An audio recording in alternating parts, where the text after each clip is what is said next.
Setelah menikah aku harusnya bahagia, tapi hidupku bagaikan wayang yang dikendalikan. Aku tak terima mertuaku lebih berkuasa di atas segalanya. Assalamualaikum warahmatullahi wabarakatuh. Selamat datang di LA Stories. Di balik senyuman ada air mata yang tak terlihat. Di balik tawa, ada kisah yang tak pernah diceritakan. Ini adalah LA Stories, tempat di mana kisah nyata jadi pelajaran, dan luka hati jadi kekuatan. Setiap cerita di sini bukan sekadar drama, tapi potongan hidup yang bisa jadi cermin untuk kita semua. Siapkan hatimu, karena apa yang kamu dengar bisa mengubah cara pandangmu selamanya. Ini bukan sekadar cerita. Ini adalah kenyataan yang belum tentu sanggup kamu jalani.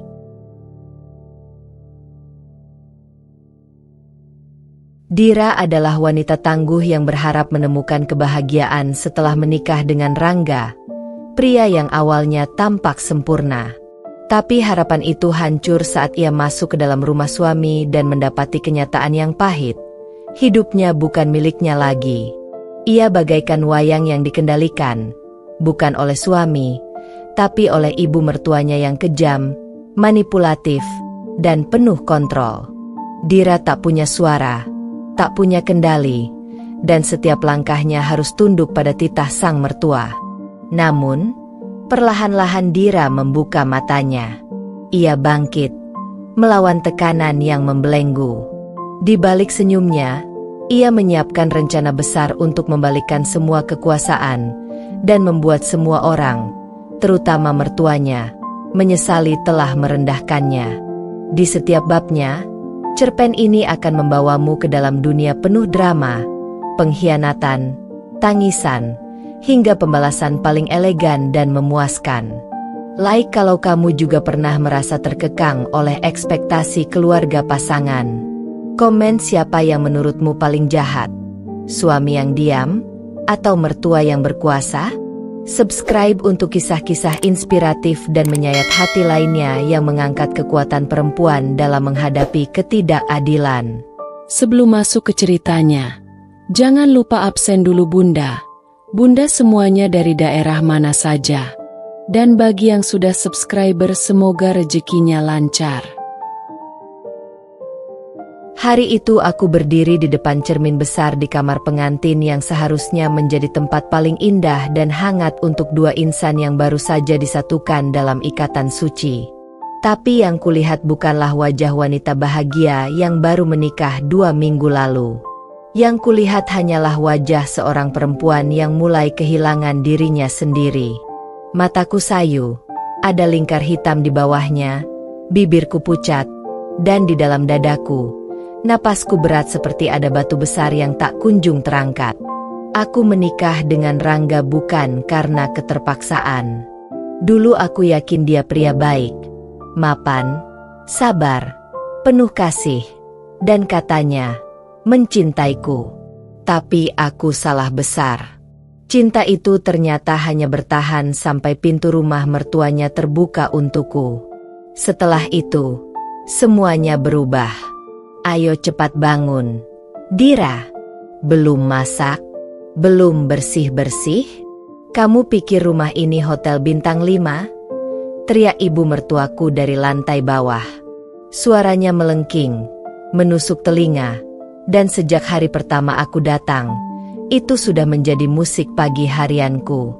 Rangga, suamiku, dia hanya diam. Diam yang membuatku ragu, apakah dia benar-benar mencintaiku, atau hanya menjadikanku semacam pelengkap status sosial semata. Aku turun terburu-buru, belum sempat menyisir rambutku yang masih kusut, bahkan wajahku pun belum tersentuh sabun. Tapi aku tahu, lebih baik aku terlihat kusut daripada terlambat menjalankan tugas pelayan, yang tanpa sadar sudah menjadi jabatanku di rumah ini. Nasi belum tanak, lauk belum siap, rumah bau, dan kamu masih bisa tidur nyenyak? Apa gunanya kamu sebagai istri? Lanjut mertuaku, berdiri dengan tangan menyilang di dada, menatapku seakan aku ini makhluk hina yang tak pantas tinggal di rumahnya. Aku menunduk. Bukan karena salah, tapi karena aku tahu, jika aku menjawab, maka jawabanku akan dianggap sebagai pembangkangan. Dan pembangkangan akan dibalas dengan hukuman. Bukan fisik, tapi mental. Siksaan psikologis yang pelan-pelan mengikis kewarasanku. Pernah suatu kali aku mencoba bicara, mempertahankan sedikit harga diriku. Tapi apa yang terjadi? Mertuaku menangis di depan Rangga, pura-pura tersinggung, memutarbalikkan cerita, dan suamiku? Ia memarahiku habis-habisan. Kamu tega bikin ibu sedih? Dia sudah tua. Dira, hormati dia, katanya, tanpa tahu siapa yang sebenarnya kejam. Aku ingin menjerit, tapi tak bisa. Setiap malam aku hanya bisa menulis di buku harian kecilku yang kuselipkan di bawah bantal. Di sana kutumpahkan semua keluh, semua sakit, semua tangis yang tak pernah bisa keluar dari mulutku. Aku menulis, aku istri sah. Tapi kenapa aku merasa seperti pembantu? Hari itu, setelah semua pekerjaan rumah selesai, aku duduk di dapur, sendiri. Makan nasi sisa semalam yang bahkan sudah dingin dan keras. Mertua dan Rangga makan di ruang tengah, dengan lauk lengkap dan senyum yang dibuat-buat. Aku tak diundang duduk bersama mereka. Alasannya, belum pantas jadi bagian dari keluarga ini. Pantas? Bukankah aku istri anaknya? Bukankah aku menandatangani buku nikah yang sama? Bukankah aku mengucap janji di hadapan penghulu dan Tuhan yang sama? Tapi entah kenapa, di rumah ini, semua itu tak berlaku. Yang berlaku hanya satu hukum. Apa kata ibu, itulah kebenaran. Malam harinya, aku mencoba bicara pada Rangga. Di dalam kamar, saat hanya ada kami berdua, aku duduk di ranjang, menggenggam tangannya. Mas, aku capek. Aku bukan pembantu. Aku istrimu. Dia menarik tangannya perlahan. Jangan mulai, Dira. Kamu tahu ibu itu keras karena sayang. Jangan terlalu baper. Baper? Katanya aku baper. Padahal selama ini aku diam. Aku tak pernah membalas. Aku tak pernah melawan. Aku hanya ingin dimanusiakan. Tapi bahkan keinginanku itu dianggap berlebihan. Akhirnya malam itu aku tidur membelakangi Rangga. Di atas ranjang yang sama, tapi hati kami sudah tak lagi saling menyentuh. Aku tak menangis, karena tangisku sudah habis. Yang tersisa hanyalah rasa sesak, perih, dan dendam yang perlahan-lahan tumbuh diam-diam. Aku tahu, jika aku terus begini, aku akan hancur. Tapi tidak, aku tak akan membiarkan diriku hancur. Aku akan bangkit. Aku akan menulis kisahku sendiri. Aku bukan wayang. Dan tak akan kubiarkan mertua terus menjadi dalang yang mempermainkan hidupku. Aku tahu, ini baru permulaan. Tapi percayalah, aku akan mengakhiri semua ini dengan cara yang tidak akan pernah mereka duga. Pagi hari kembali datang tanpa harapan. Aku membuka mata bukan karena aku sudah cukup tidur, tapi karena suara dentingan sendok dari dapur telah membangunkanku, disusul bentakan khas ibu mertua yang bagaikan alarm neraka bagi setiap langkah hidupku. Aku bangkit dengan tubuh lunglai, tubuh yang lelah bukan karena kerja fisik semata, tapi karena batin yang terus digilas hari demi hari. Tak ada suamiku di sebelahku. Dia sudah lebih dulu keluar kamar, tanpa pamit, tanpa cium kening seperti masa pacaran dulu, hanya pergi seolah-olah aku tidak ada.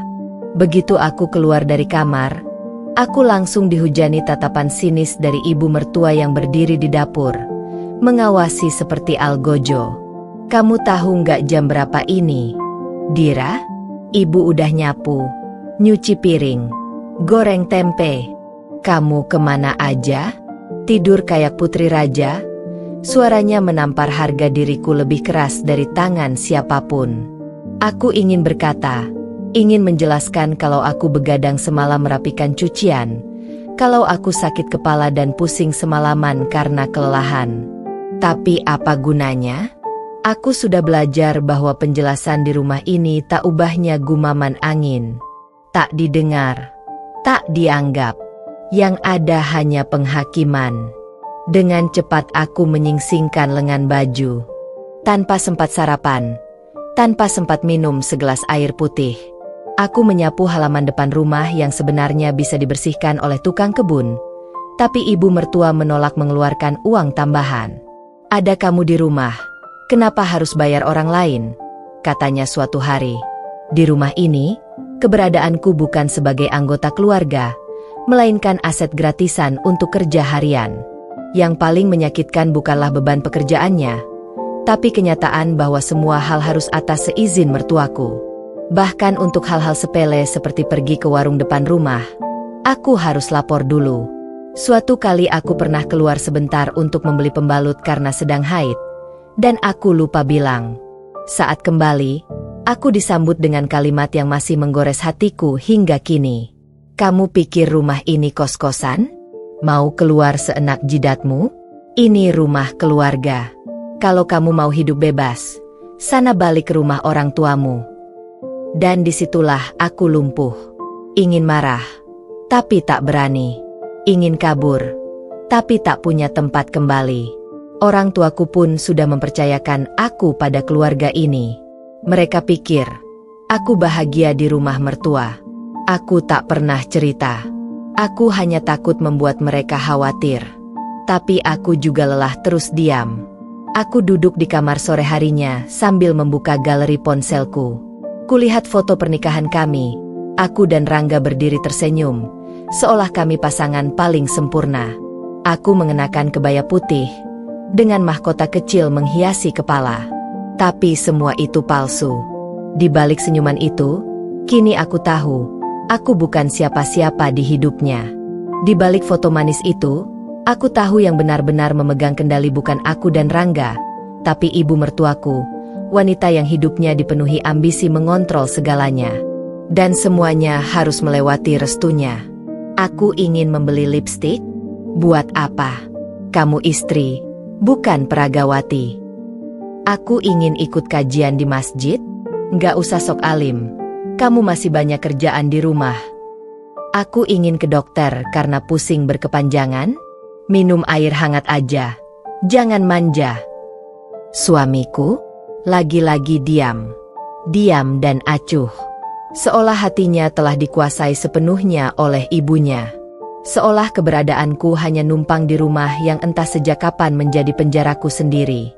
Bahkan saat aku ingin sekadar mengajak Rangga bicara empat mata, ibu mertua bisa tiba-tiba menyusul masuk kamar tanpa ketukan dan bertanya seakan rumah ini miliknya sendiri. Dan memang begitu adanya. Malam itu aku memandangi langit dari jendela kamar, berharap ada satu bintang jatuh yang bisa kupersembahkan untuk kebebasan. Tapi yang ada hanya langit mendung dan suara nyamuk yang berdengung di telinga. Aku menarik napas dalam-dalam, menyandarkan tubuhku ke dinding dingin kamar yang lebih terasa seperti gua penyiksaan batin daripada ruang pengantin. Lalu aku mulai menulis lagi. Hari ini aku ingin ke apotek, tapi harus lapor dulu. Hari ini aku ingin ke salon potong rambut, tapi ditolak mentah-mentah. Hari ini aku ingin bicara dengan suamiku, tapi dia terlalu sibuk menjadi anak mama. Dan aku bahkan tak lagi bisa bernapas tanpa restu dari wanita yang seharusnya menjadi ibuku juga. Tapi dia lebih memilih menjadikanku budaknya. Lalu, masih pantaskah aku disebut menantu? Atau hanya pelayan dengan label istri? Aku menutup buku harian itu dengan hati gemetar. Aku sudah tidak tahu lagi berapa lama aku bisa bertahan. Tapi satu hal yang ku tahu, aku tidak akan selamanya diam. Aku akan mencatat semua ini, menyimpannya, dan saat waktunya tepat, semua yang mereka perlakukan padaku, akan aku balas dengan cara yang tak akan pernah mereka sangka. Hari-hari semakin terasa menyesakan. Rumah ini kian sunyi, bukan karena tidak ada suara, tapi karena hatiku makin kehilangan makna. Aku tak lagi merasa hidup. Aku hanya bergerak karena harus, karena terpaksa, karena jika aku berhenti, maka akan ada teriakan, hinaan, dan tuduhan yang akan menimpaku tanpa ampun. Aku bangun, bekerja, tersenyum palsu, menyajikan makanan yang bahkan tak kusentuh, lalu malamnya menangis pelan dalam gelap. Semua itu kulakukan berulang-ulang, seperti robot tanpa perasaan. Seperti wayang yang tidak pernah boleh menolak arah dalangnya. Pagi itu, aku menyajikan teh hangat di meja makan seperti biasa. Dengan hati-hati, kulap meja sampai bersih. Kusiapkan lauk kesukaan mertua, sayur lodeh dan ikan goreng. Aku berharap hari itu sedikit lebih tenang. Tapi tidak. Harapan itu kembali dihancurkan oleh satu kalimat dari ibu mertua yang menusuk seperti belati. Tehnya terlalu manis. Kamu mau bikin saya diabetes? Apa kamu pengen saya cepat mati? Ya, Dira, katanya, sambil membanting sendok ke meja. Aku tercekat. Ingin menjawab, ingin membela diri, tapi tak sempat. Kata-katanya meluncur seperti peluru, menghantam kepercayaan diriku yang makin hari makin terkikis. Kamu ini benar-benar tidak punya hati. Ngurus rumah nggak becus, ngurus suami juga nggak jelas. Dandan nggak pernah, masak asal-asalan, ngomong juga nggak sopan. Memangnya kamu ini siapa sih? Mau dilayani seperti ratu, padahal kamu bukan siapa-siapa. Lanjutnya dengan mata yang penuh api kebencian. Di meja itu ada Rangga. Suamiku, pria yang seharusnya berdiri di sampingku, memelukku, melindungiku. Tapi apa yang dia lakukan? Dia hanya menunduk, memindahkan potongan ikan ke piringnya, pura-pura tidak mendengar. Pura-pura tak ada apa-apa. Pura-pura semuanya normal.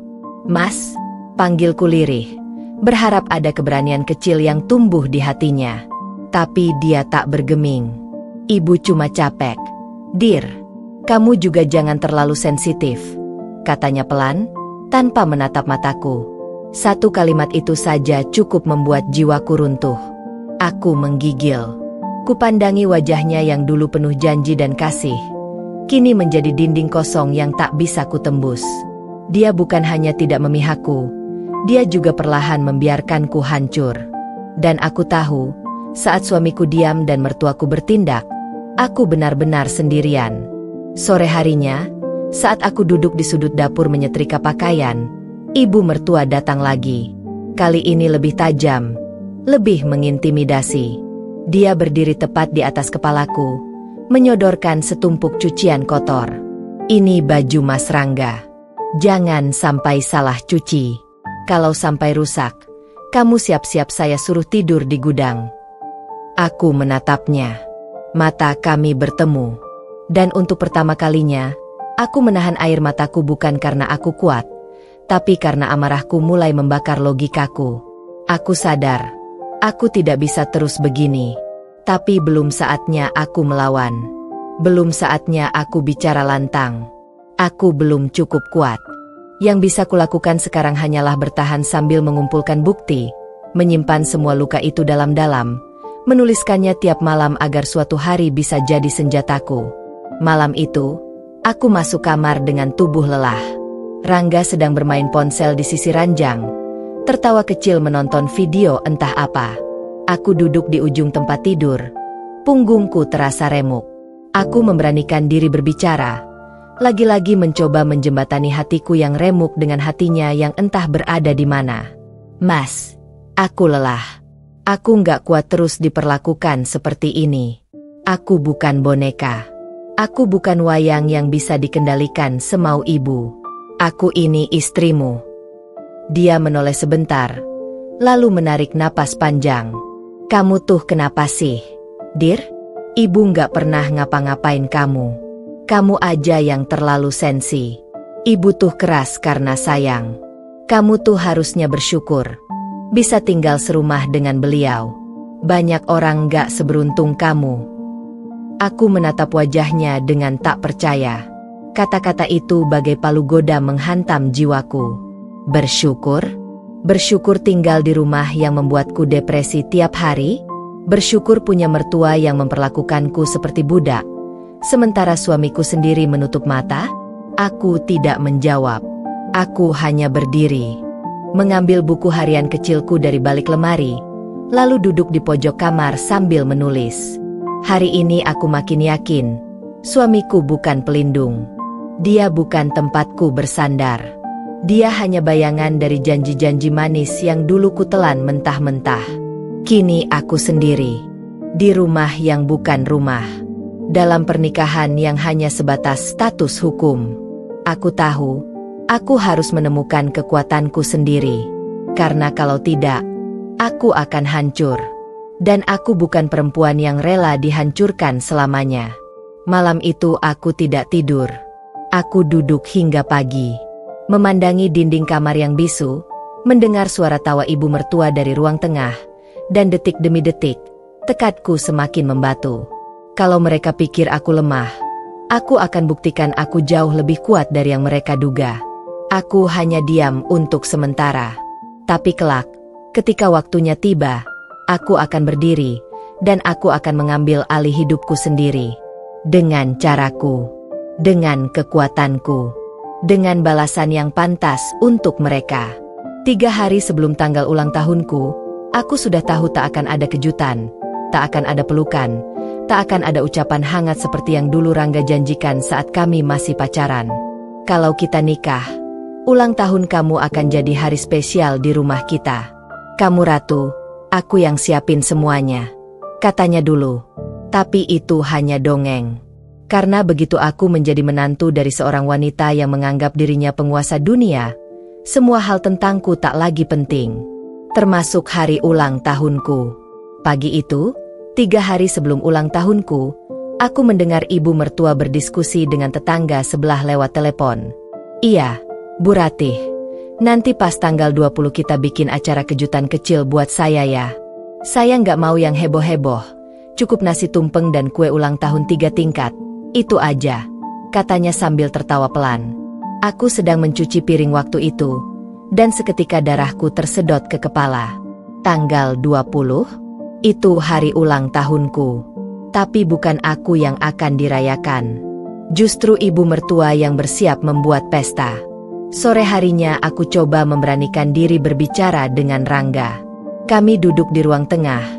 Dia sedang memeriksa email kantornya. Aku duduk di sebelahnya dengan hati yang bergetar. Mas, hari Sabtu besok, itu, ulang tahun aku, ucapku lirih. Oh, iya, ya? Jawabnya singkat, matanya tetap tertuju pada layar ponsel.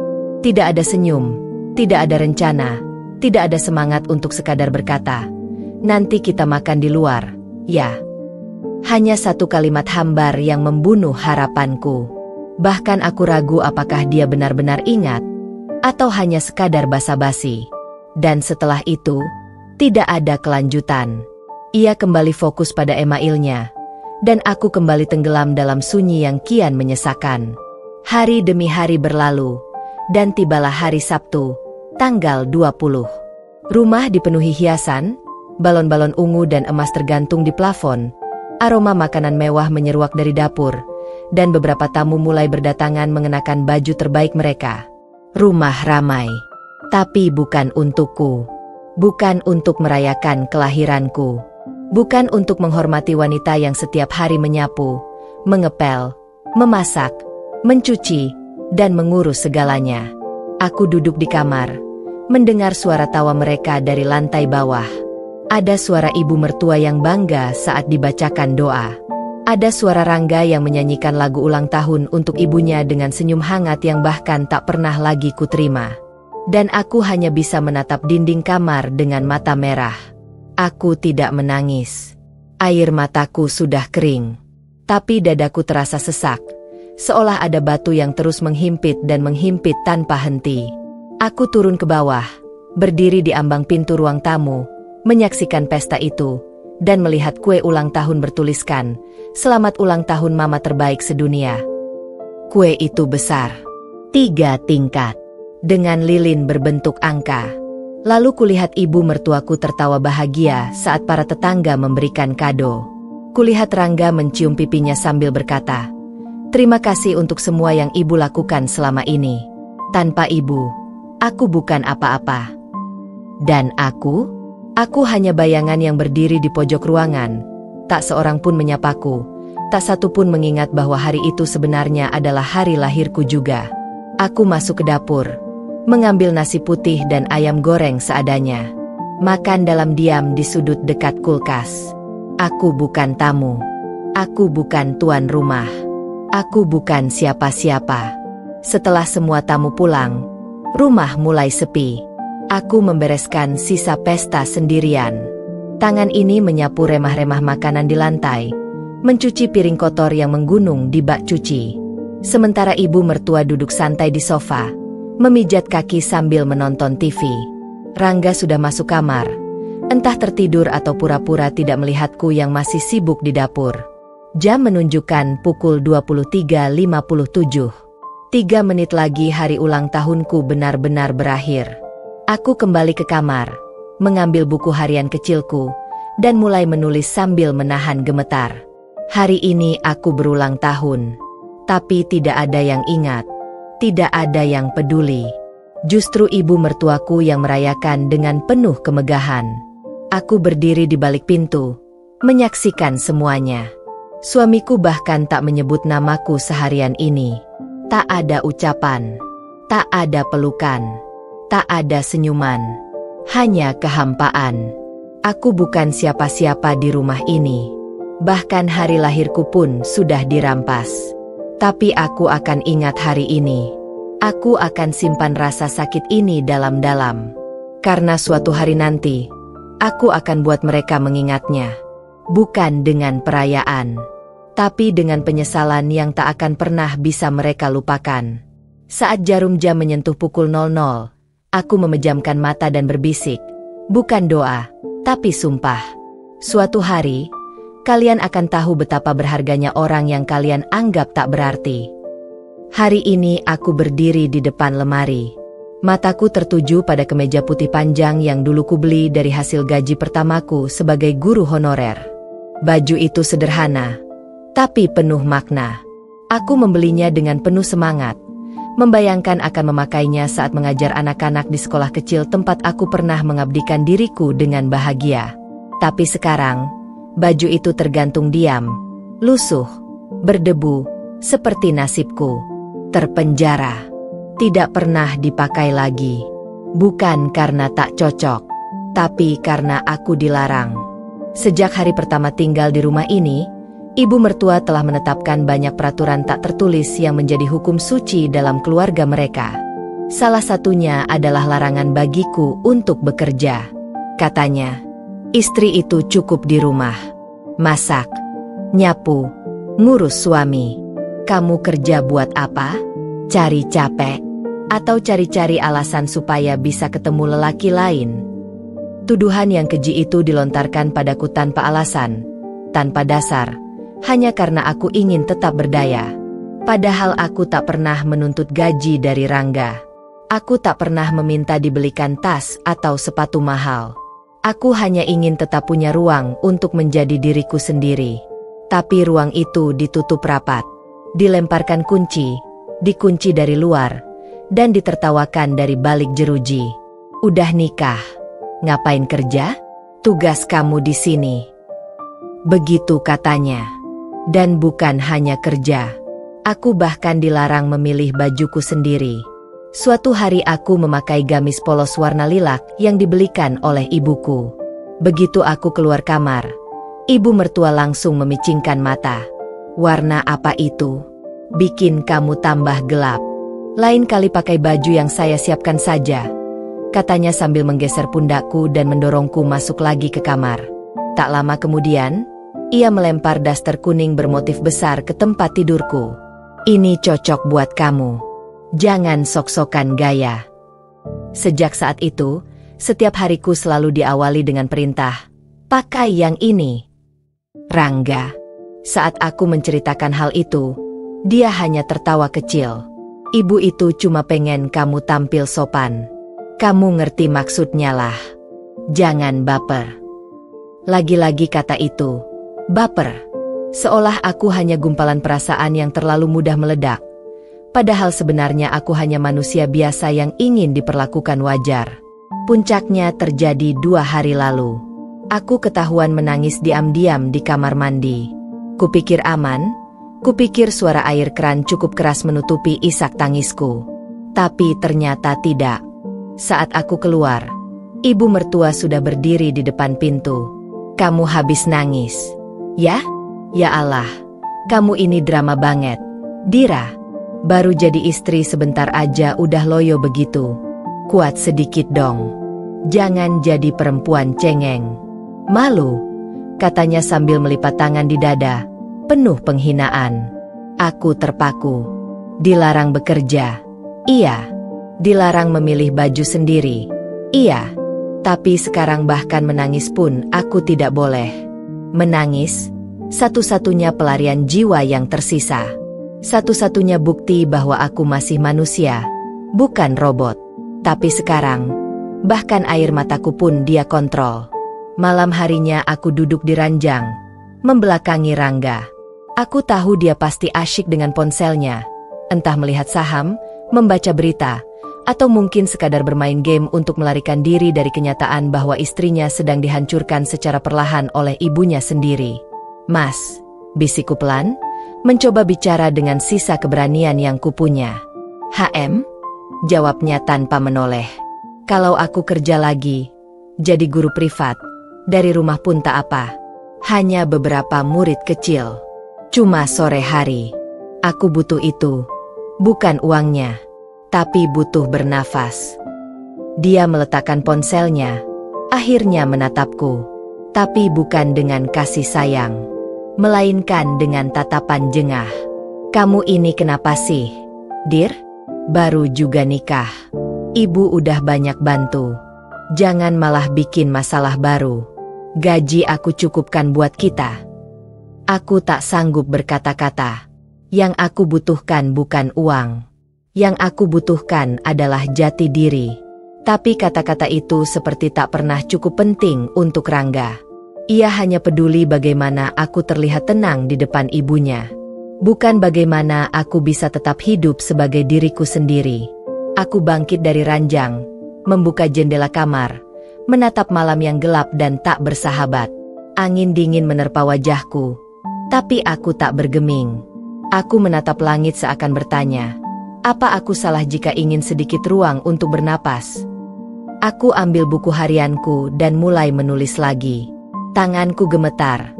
Tapi kalimat-kalimat itu mengalir begitu deras. Hari ini aku ditegur karena menangis. Hari ini aku dianggap lemah karena ingin bekerja. Hari ini aku dicemooh karena memilih bajuku sendiri. Tapi aku tidak lemah. Aku hanya manusia. Dan setiap manusia butuh ruang.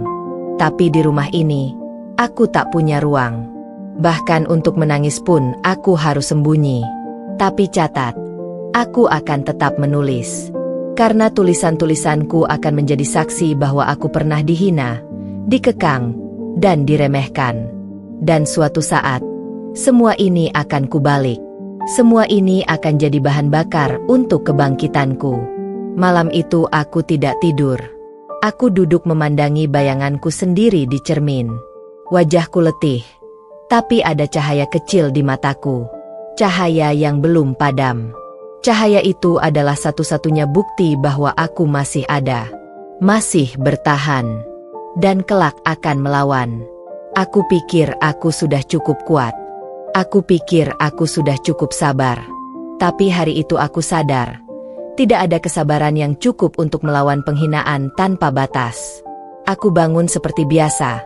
Menyiapkan sarapan, menyeduh teh, menyapu halaman, lalu lanjut mencuci. Hari-hari terasa seperti roda neraka yang terus berputar dengan pola sama. Bangun, bekerja, diam, dan dilukai. Pagi itu, aku berinisiatif mengatur menu makanan karena tahu Rangga akan pulang lebih awal.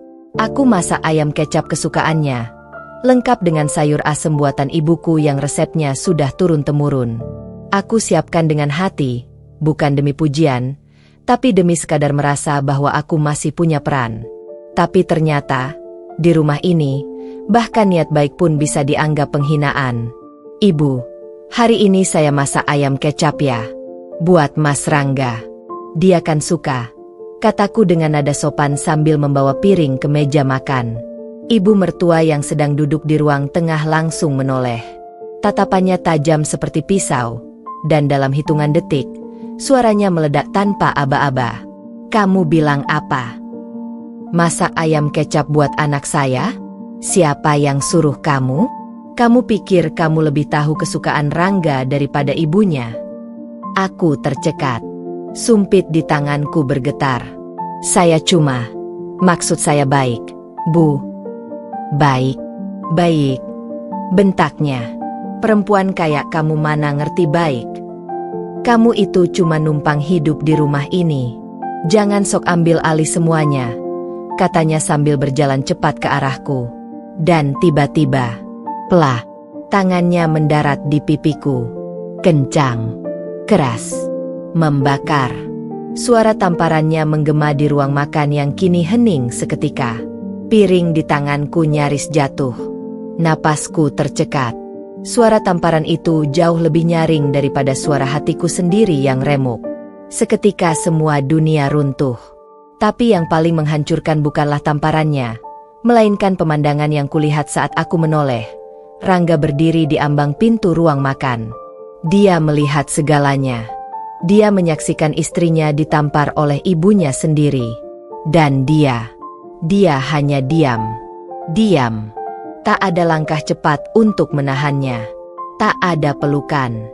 Tak ada kemarahan. Tak ada pembelaan. Hanya tatapan kosong seolah semua ini biasa saja. Seolah aku pantas menerima itu semua. Seolah harga diriku tak layak dibela. Ibu, hanya itu yang keluar dari mulut Rangga. Satu kata. Tidak lebih. Tanpa makna. Tanpa keberanian. Sementara aku masih berdiri dengan pipi panas, mata berair, dan dada yang sesak luar biasa. Aku mundur pelan. Air mataku menetes tanpa permisi. Tapi bukan karena sakit fisik. Tapi karena hatiku telah benar-benar sobek. Aku berbalik, melangkah ke kamar. Tak ada suara lain yang menyusulku. Tak ada yang memanggil. Tak ada yang mengejar. Seolah aku tidak penting. Seolah tamparan itu adalah bagian dari kehidupan rumah tangga yang wajar. Di kamar, aku mengunci pintu. Aku jatuh ke lantai. Menangis tanpa suara. Tangisku tercekat, tersekat di tenggorokan. Aku memeluk tubuhku sendiri, mencoba menghangatkan jiwaku yang membeku. Kupandangi cermin di hadapanku. Di sana kulihat bekas merah di pipiku, saksi bisu dari penghinaan yang tak bisa kulupakan. Aku ambil buku harianku dengan tangan gemetar. Kutulis kalimat demi kalimat dengan tinta yang mulai tercampur air mata. Hari ini dia menamparku. Tapi yang lebih menyakitkan adalah dia, suamiku sendiri, tidak menghentikannya. Dia hanya diam. Seperti biasa. Diam seperti batu. Seperti bayangan yang hanya hadir untuk mengisi ruang. Aku bukan istrinya.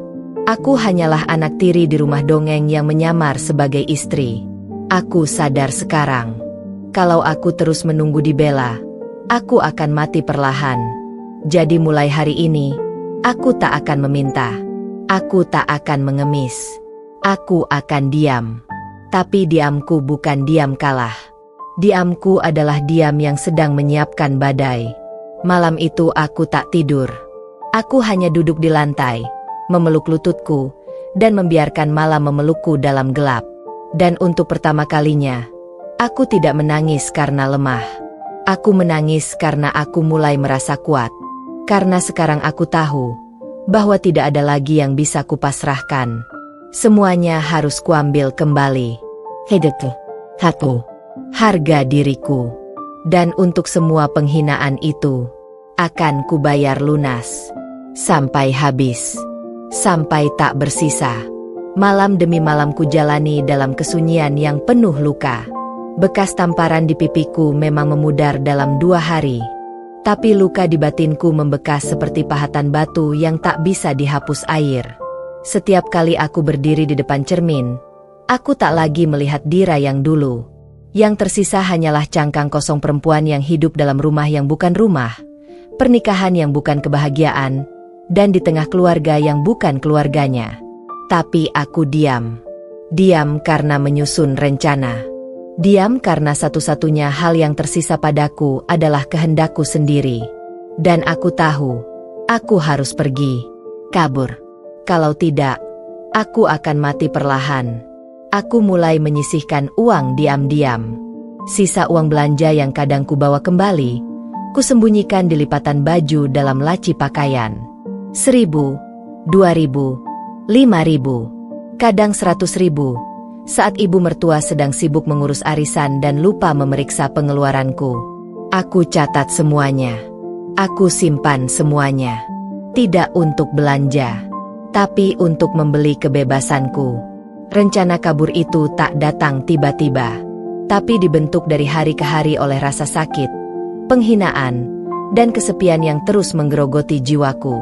Suatu malam, setelah Rangga pergi lembur dan ibu mertua tertidur di ruang tengah, aku berdiri di depan pintu rumah sambil membawa satu tas kecil berisi 2 baju, dompet, dan buku harianku.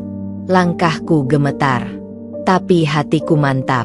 Ini waktunya. Namun saat tanganku memutar gagang pintu, suara dari belakang memecah malam. Mau kemana kamu? Aku berbalik. Jantungku seperti mau copot. Ibu mertua berdiri di sana. Matanya merah. Wajahnya seperti binatang buas yang mengendus mangsanya. Bu, saya cuma mau. Cuma mau apa? Mau kabur. Mau bawa lari anak saya. Suara teriakannya menggema. Lalu, ia berjalan cepat mendekatiku dan merampas tas dari tanganku, melemparkannya ke lantai. Semua isinya berhamburan. Buku harianku jatuh dan terbuka. Ia melihatnya. Ia baca. Dan wajahnya berubah merah padam. Jadi kamu nulis-nulis tentang saya ya? Tentang rumah ini. Mana harga dirimu sebagai menantu?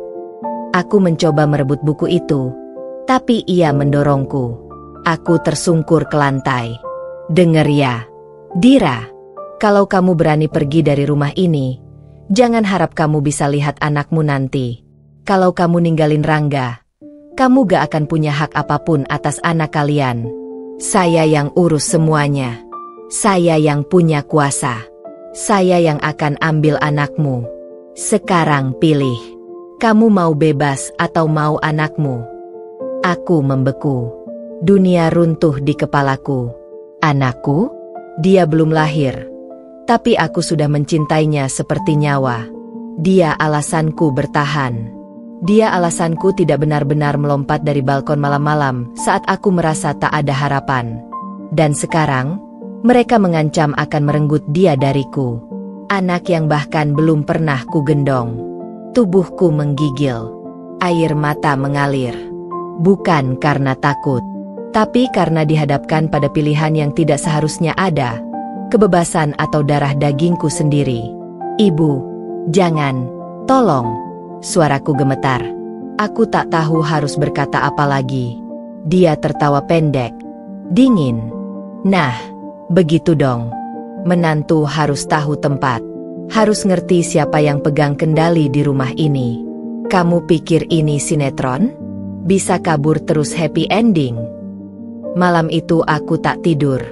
Aku hanya terduduk di pojok kamar, memeluk tubuh sendiri yang makin lelah dan rapuh. Aku sadar, aku belum bisa pergi.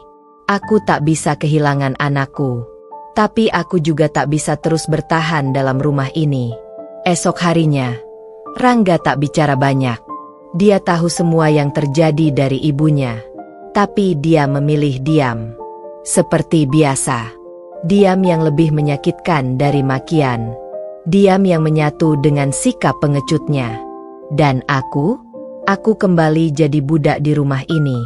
Tapi sekarang dengan luka yang lebih dalam. Karena aku telah mencoba kabur. Dan aku gagal. Namun satu hal yang tidak mereka tahu.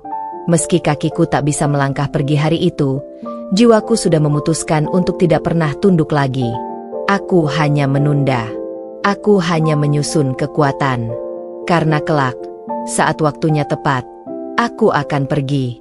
Dan saat itu terjadi, tak akan ada yang bisa menghentikanku. Tak ibu mertuaku, tak Rangga, tak siapapun. Karena aku akan membawa segalanya, kebebasan, harga diriku, dan anakku. Setelah gagal kabur dan diancam akan dipisahkan dari anakku, aku tidak bisa lagi mengandalkan logika. Yang tersisa padaku hanya satu, akal dan kehendak untuk bertahan hidup. Aku tahu, perang ini bukan lagi soal mertua dan menantu. Ini soal eksistensi, soal harga diri, soal aku yang ditolak hidupnya oleh rumah yang katanya rumah tangga. Maka malam itu, saat semua tertidur, aku menggali lagi kekuatanku yang tersisa. Kupikirkan ulang. Kupetakan ulang jalan keluar. Aku tahu, jika ingin selamat, aku tak bisa sendirian. Aku butuh seseorang. Seseorang yang mengenalku, yang percaya padaku, yang bisa kujadikan jangkar sebelum aku benar-benar tenggelam. Dan aku tahu siapa dia. Namanya Desta. Sahabatku sejak SMP. Kami berpisah karena kuliah di kota berbeda.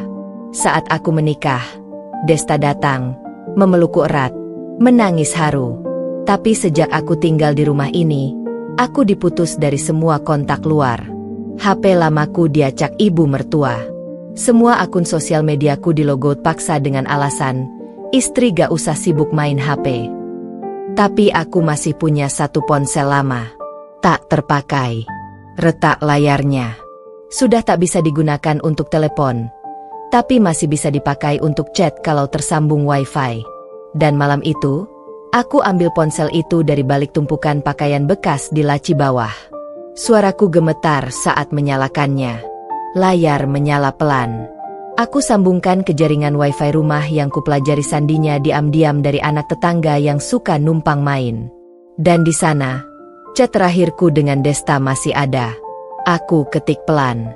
Des, ini Dira. Aku masih hidup. Tapi aku hancur. Aku gak bisa ceritakan semua lewat tulisan. Tapi aku butuh bantuanmu. Pesanku terkirim. Lalu aku menunggu. Jantungku berdetak sangat cepat. Rasanya seperti menunggu surat dari dunia lain. Dan tak lama, muncul tanda centang 2. Terbaca. Lalu, balasan masuk.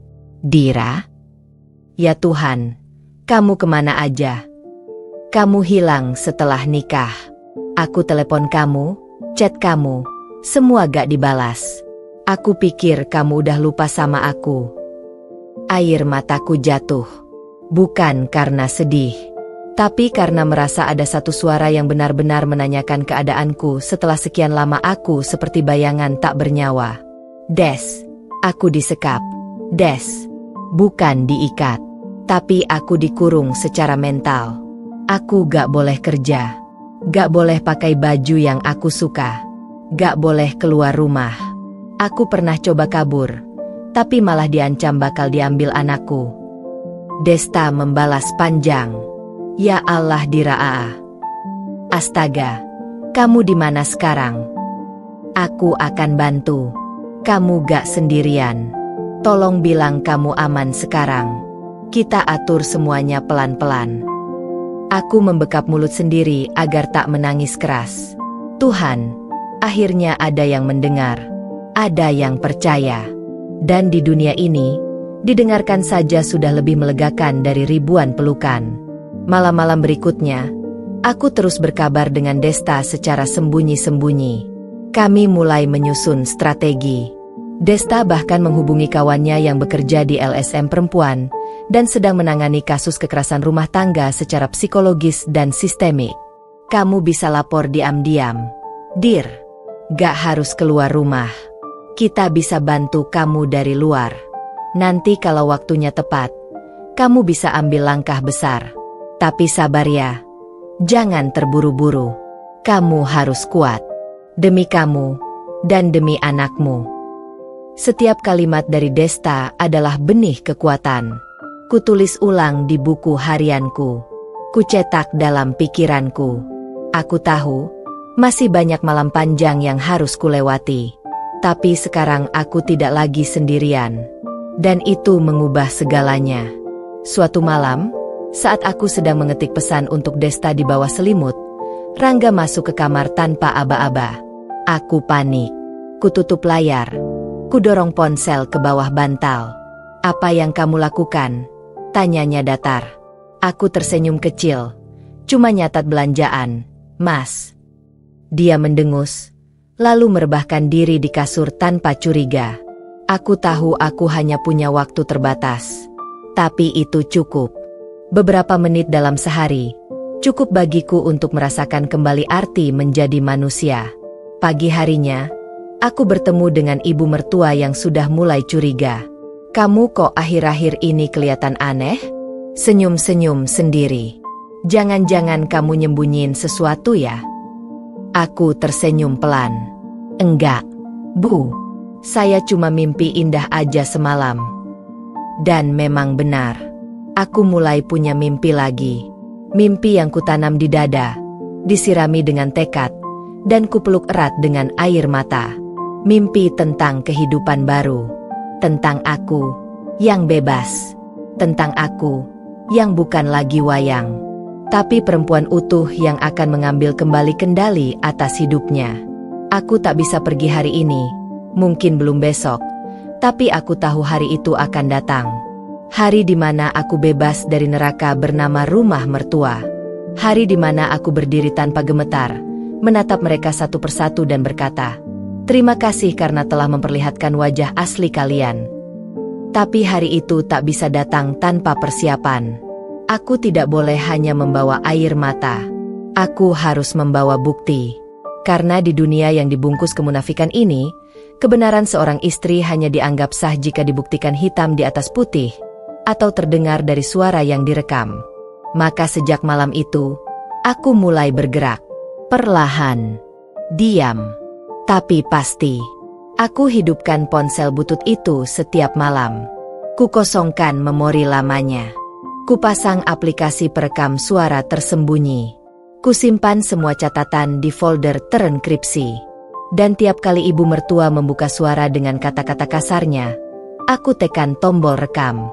Aku biarkan ia muntahkan seluruh racunnya. Tanpa ia sadari aku sedang menyimpan setiap kata untuk menghancurkannya nanti. Suatu pagi, saat aku sedang menyetrika baju, ia masuk ke dapur sambil menjerit. "Dasar mental pemalas. Masak setrika aja lama. Gak heran Rangga mudah bosan sama kamu." Tanganku gemetar. Tapi aku tahu, aku sedang merekam. Dan kali ini, bukan sekadar luka, tapi bukti hukum. Aku juga mulai menulis ulang semua peristiwa. Kubuat kronologinya. Mulai dari hari pertama aku dimarahi karena memilih menu makan sendiri, hari saat bajuku dihina dan dibuang, hari ulang tahunku yang dihapus dari rumah ini, hingga hari aku ditampar dan Rangga hanya diam seperti bangkai. Semua kutulis, lengkap dengan tanggal dan jam. Desta membantuku membuat format laporan. Ia bahkan mengajarkan cara menyimpan file di Google Drive rahasia yang tak bisa diakses siapapun. "Kalau suatu hari ponselmu hilang, kamu masih punya semuanya di cloud," katanya.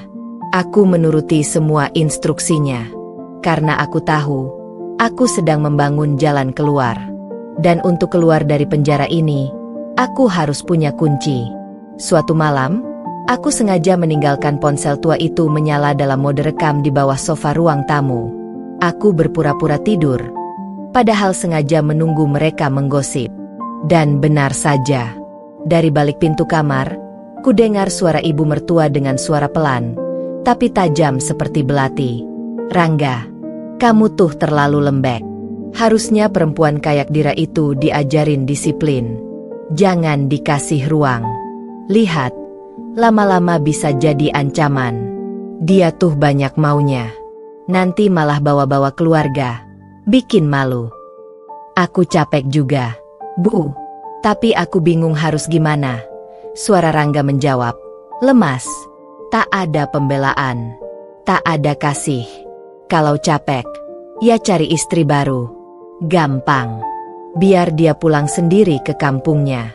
Cuma modal nangis dan muka lugu. Kamu udah percaya penuh sama dia. Padahal belum tentu dia sebaik yang kamu kira. Kalimat itu membakar telingaku.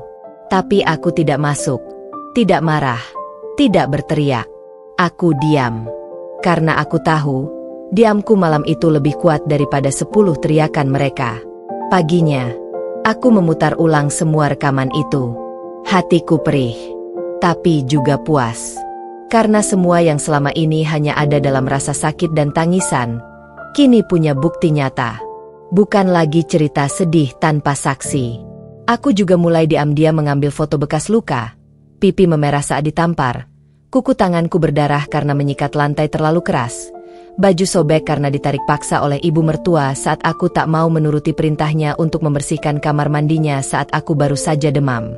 Semua kupotret diam-diam, dengan angle tersembunyi, di depan kaca atau saat mereka tidur. Dan semua itu kukirim satu persatu ke Desta. Ia membackup semuanya, menyimpan di flash disk, dan bahkan siap menyerahkannya ke pengacara bantuan hukum perempuan jika waktunya tiba. Hari demi hari aku lewati dengan 2 wajah. Di depan mereka aku tetap menunduk, tetap memasak, tetap melipat pakaian dengan diam. Tapi di balik itu, aku berubah jadi mata-mata.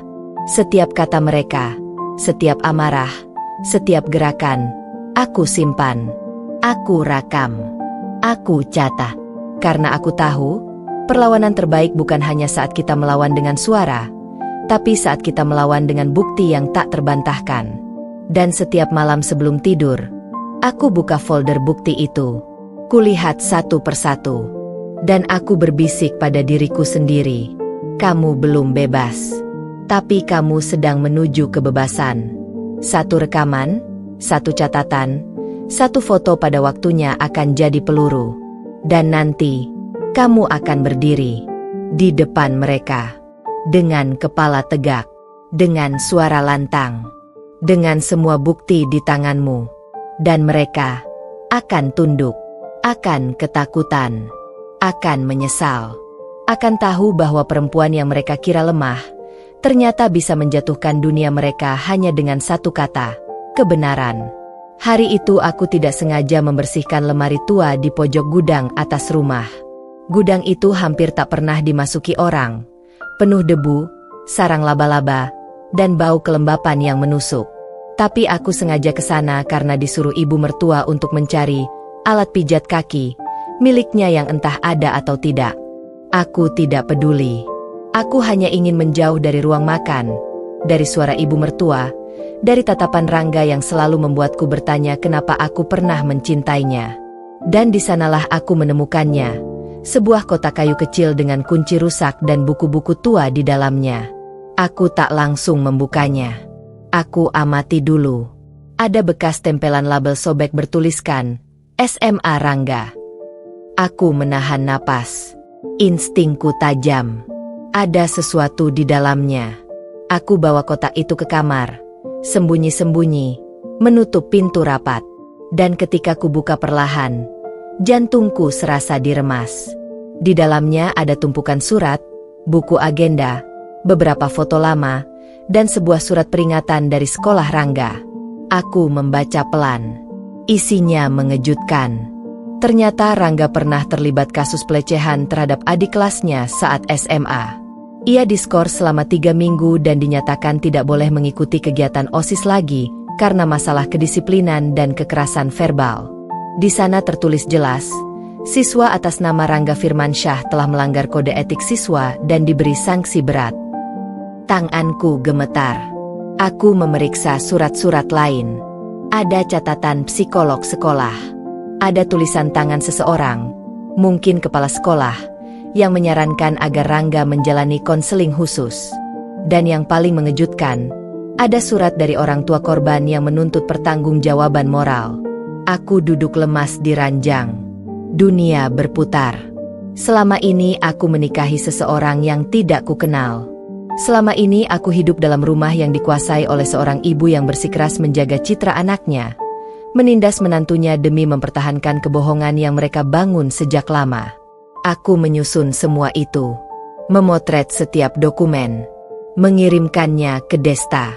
Ia membalas cepat, "Dira, ini berat, tapi ini penting.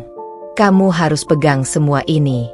Karena kalau nanti kamu pisah dan mereka serang kamu balik, kamu sudah tahu siapa yang sebenarnya rusak dari awal." Hari berikutnya aku mulai memperhatikan Gelagat Rangga. Dan benar saja, ia tak pernah benar-benar terbuka. Ia selalu sensitif jika ditanya soal masa lalu. Ia pernah melarangku berkunjung ke sekolah lamanya. Bahkan saat reuni keluarga besar membahas nostalgia SMA, ia selalu menghindar. Aku tak mengerti waktu itu. Tapi sekarang semuanya masuk akal. Aku juga mulai menyadari satu hal lain, bahwa semua kekejaman ibu mertua padaku adalah semacam kompensasi atas ketakutannya sendiri. Ia takut kebusukan keluarganya terungkap. Ia takut aku bicara. Ia takut aku jadi ancaman. Maka lebih baik aku ditekan, dikekang, diisolasi. Tapi mereka tidak tahu bahwa dengan semua tekanan itu, aku justru ditempa. Mereka kira aku akan remuk. Tapi aku sedang mengeras. Seperti baja. Malam itu, aku duduk sendiri di balkon kamar yang tak seberapa besar. Aku menatap langit sambil menggenggam foto lama Rangga saat SMA, berdiri bersama teman-teman OSIS. Senyumnya lebar tapi matanya kosong. Di belakangnya, samar-samar ada gadis kecil yang sedang melihat kamera. Dan aku tahu, mungkin dialah korban itu. Tak pernah disebutkan namanya dalam surat, tapi ekspresinya berbicara lebih dari 1000 kata. Aku menulis lagi di buku harianku. Hari ini aku tak lagi ragu. Orang yang menikahiku bukan pria sempurna. Ia bukan korban dari kerasnya ibunya. Ia bagian dari rantai itu. Ia adalah penindas yang membungkus diri dalam ketenangan. Dan aku akan memutus rantai ini. Aku akan keluar dari lingkaran kegelapan yang selama ini kuterima sebagai takdir. Bukan, ini bukan takdir. Ini jebakan. Dan aku sudah menemukan jalan keluar. Malam itu aku tidur dengan nyenyak untuk pertama kalinya. Bukan karena aku tenang, tapi karena aku siap.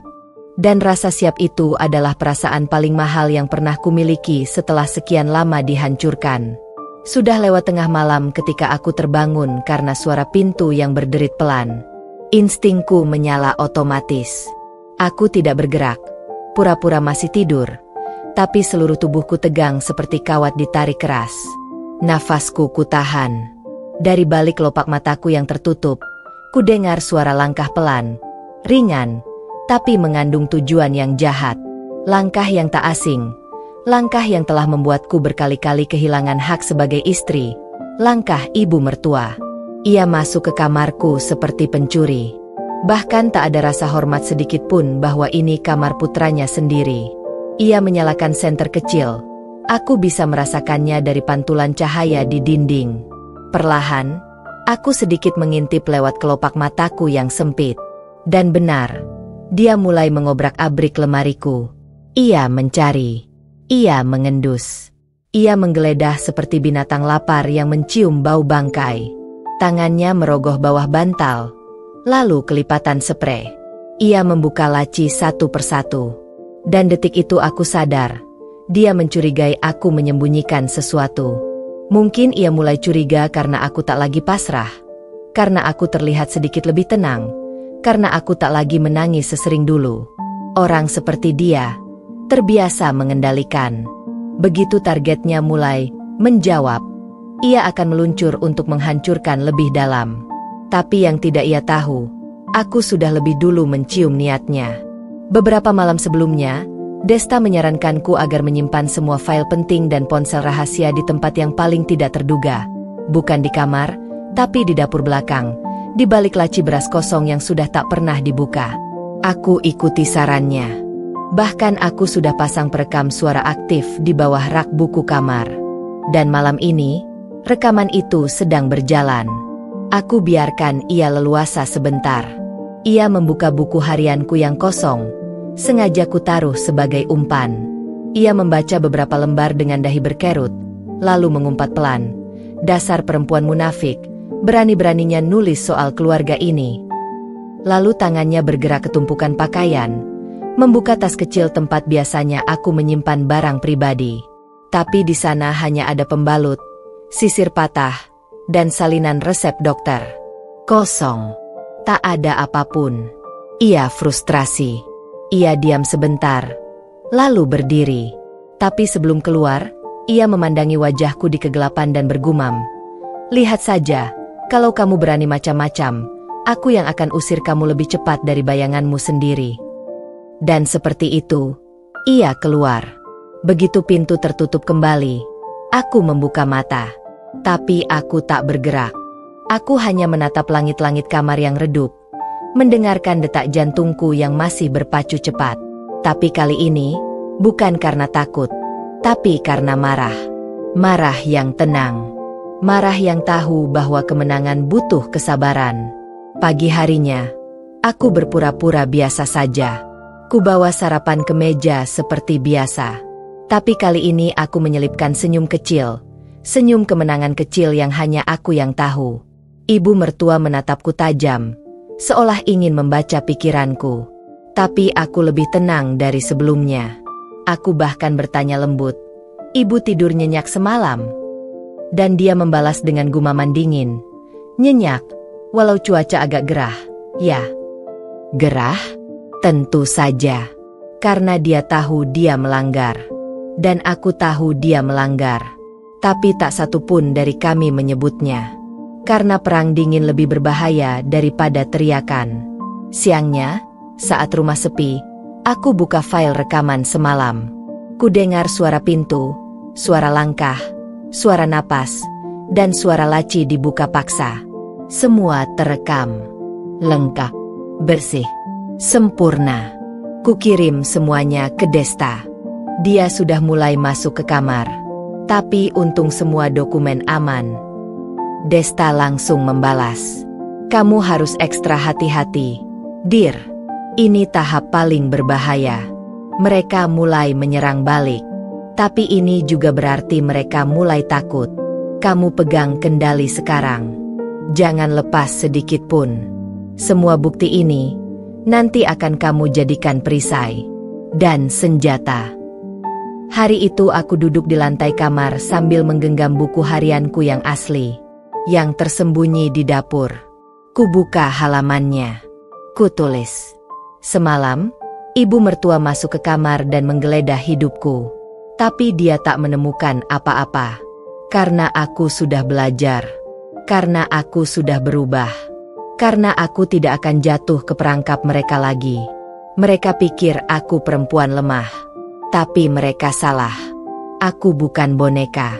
Aku bukan wayang. Aku manusia. Dan sekarang, aku sedang menyusun takdirku sendiri. Aku sudah tidak takut lagi. Karena aku tahu, ketika seorang perempuan sudah dipaksa sampai ke titik paling rendah dan dia tetap berdiri, tak ada kekuatan di dunia ini yang bisa menghentikannya. Dan aku sedang bangkit. Aku tahu ketenangan ini tak akan bertahan lama. Setelah mereka gagal menjebakku dengan penggeledahan, aku sudah memperkirakan langkah selanjutnya. Mereka tidak akan tinggal diam. Mereka akan memutarbalikkan cerita, membengkokkan fakta, dan menggiring opini bahwa akulah masalah di dalam rumah ini. Dan benar saja, pagi itu, aku dengar bisikan dari tetangga depan rumah saat aku menyapu halaman. Kasihan Bu Marni. Menantunya sekarang kurang ajar. Sudah dikasih rumah, dikasih makan, masih ngelawan juga.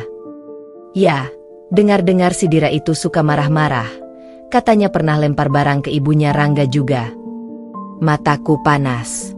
Bukan karena malu, tapi karena kecewa. Mereka benar-benar memulai serangan. Fitnah pertama telah dilempar keluar rumah. Dan seperti racun, perlahan mulai menyebar. Aku tersenyum tipis, berdiri tegak, dan menyapu halaman dengan kepala terangkat. Karena aku tahu, kali ini aku tidak akan diam. Hari itu, aku tidak masuk dapur, tidak membuat makan siang. Aku hanya duduk di kamar, memutar semua rekaman, membaca semua catatan, melihat semua foto yang sudah kukumpulkan. Semuanya sudah rapi, sudah aman di cloud.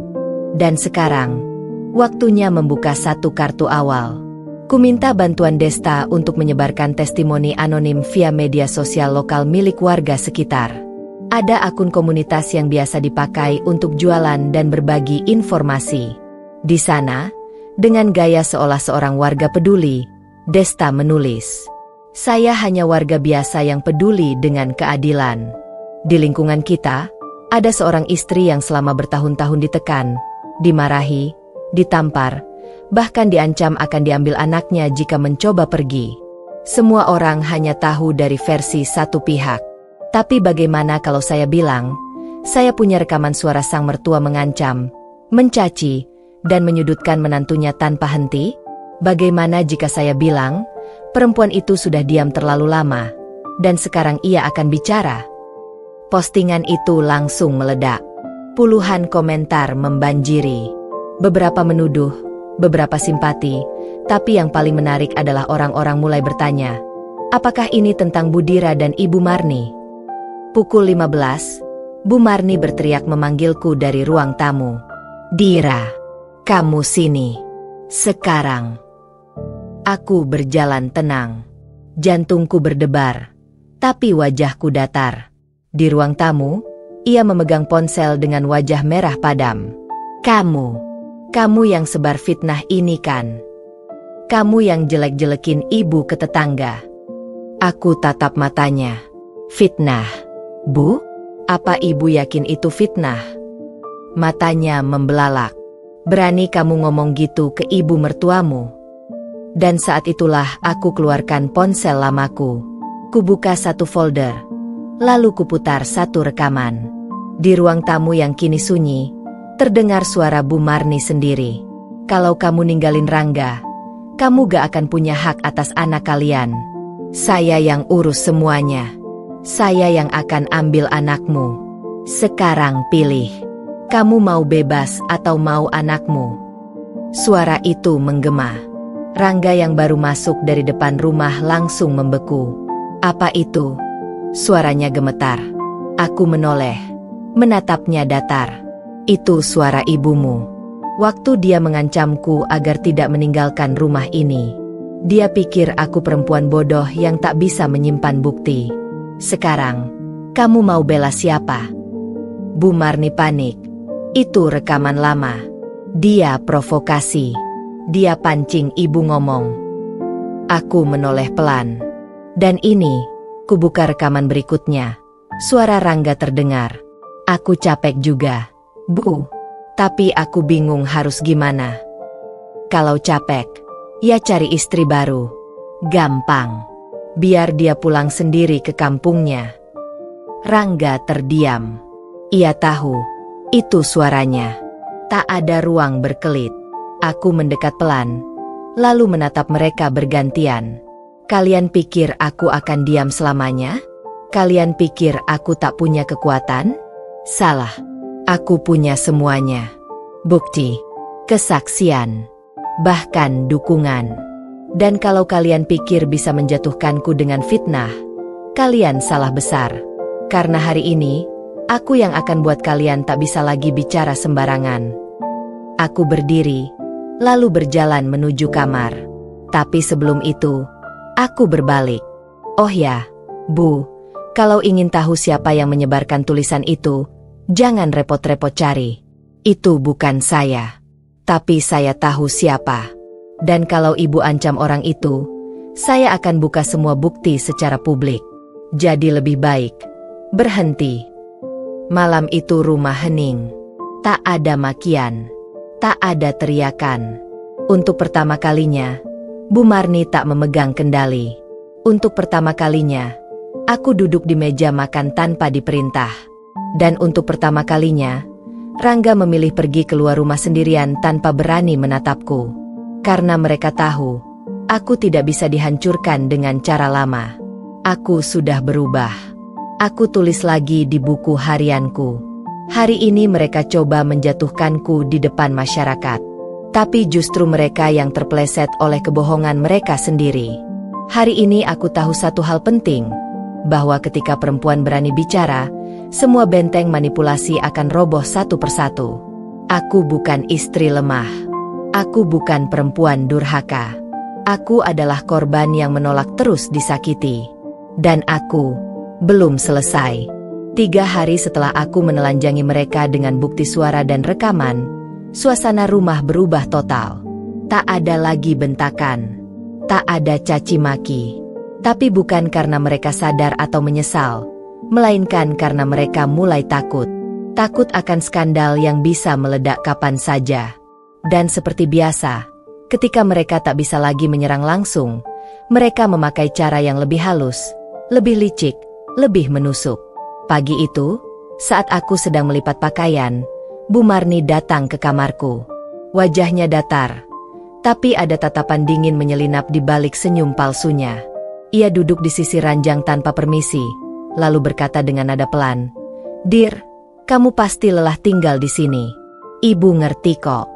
Mungkin kamu perlu pulang dulu ke orang tuamu, biar bisa tenang, bisa jernih pikirannya." Aku terdiam, menatapnya lekat-lekat. "Pulang? Maksud ibu, saya diusir?" "Bukan diusir, hanya disarankan, biar suasana lebih adem. Lagi pula Rangga juga butuh waktu berpikir. Kamu juga. Toh, belum tentu kalian cocok ke depannya, kan?" Kata-kata itu seperti pisau tumpul yang menggores pelan tapi dalam. Mereka tak lagi bisa menggertakku dengan kasar. Maka mereka mencoba dengan rayuan manis yang diolesi racun. Tapi aku tak lagi mudah dibujuk. Aku berdiri. "Kalau saya pulang, saya akan bawa anak saya." Wajah Bu Marni mengeras. "Itu belum tentu, Dira. Kita belum tahu siapa yang lebih layak mengasuh." Aku mendekat.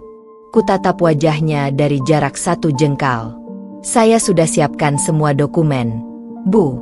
Semua rekaman, foto, kronologi. Kalau ibu berani menyentuh hak asuh anak saya, kita ketemu di pengadilan. Dan saya pastikan, bukan saya yang akan keluar dari rumah ini dengan malu, tapi ibu dan anak ibu." Ia terpaku. Napasnya memburu. Tapi ia tahu aku tidak main-main.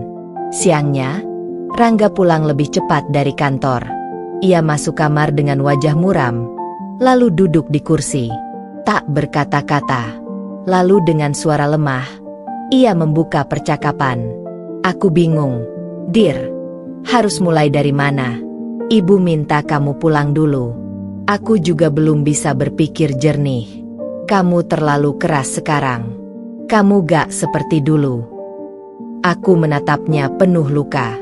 "Aku seperti ini karena kamu membiarkanku dipukuli diam-diam oleh ibumu selama bertahun-tahun. Kamu pikir aku bisa selamanya lembut di tengah kekerasan? Aku gak pernah minta ibu berlaku begitu. Justru itu masalahnya.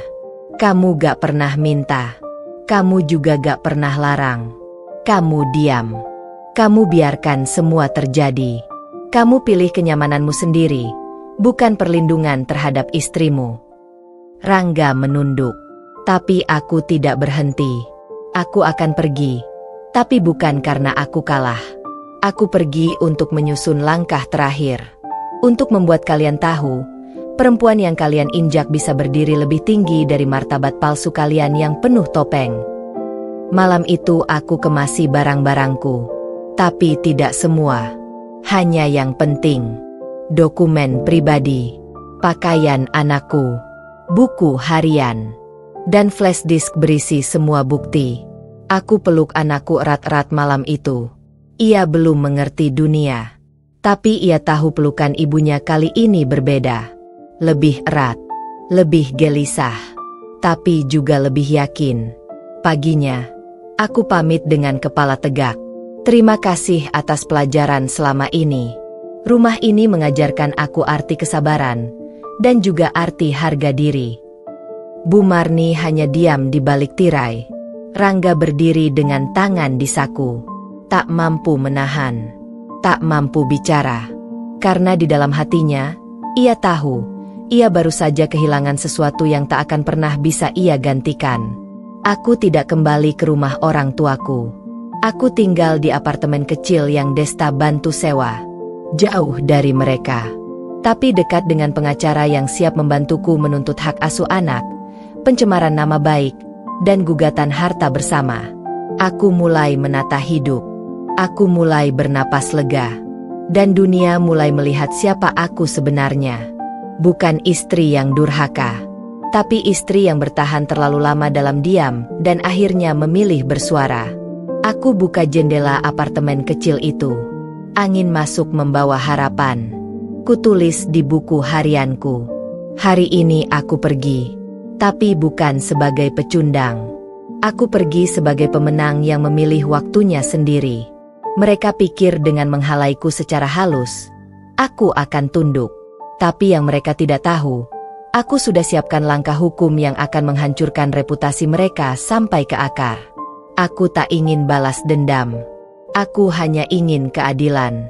Dan jika keadilan itu menyakitkan mereka, biarlah. Karena selama ini, sakit itu hanya kutelan sendirian. Sekarang, giliran mereka. 1 minggu setelah aku meninggalkan rumah itu, surat gugatan resmi telah diketik rapi dan dilayangkan oleh kantor hukum yang selama ini membimbingku secara diam-diam.